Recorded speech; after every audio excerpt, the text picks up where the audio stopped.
Why you should tackle the biggest challenge first. You sit down at your computer, boot it up, and take a look at your to-do list. What do you find? Several big projects and a slew of smaller tasks that need doing. That's before you've even opened your emails. So what do you do? Which projects to get started first? The answer? Whichever task is the biggest and most unappealing. This is what is referred to as eating the frog, which in turn comes from a Mark Twain quote. If it's your job to eat a frog, it's best to do it first thing in the morning. And if it's your job to eat two frogs, it's best to eat the biggest one first. Another way to look at this is like so.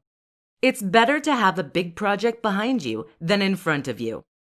The issue with trying to tackle smaller projects and tasks first is that they have a tendency of building up and running over.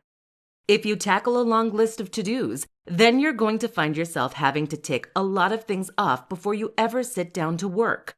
This can leave you exhausted, but it also often means you won't actually have time to accomplish much else come the end of the day. As the day goes on, you also lose willpower and energy, meaning that you will tend to spend longer on those bigger projects. There's now a very real threat of it not getting done.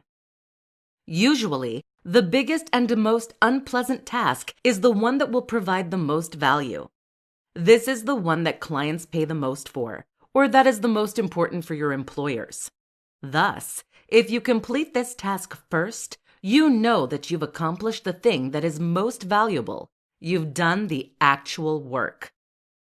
This is also a great tool for building and developing the kind of willpower you need to stay productive and self-motivated. There is an exception to this rule, though, of course. That is when you have something that is urgent to do.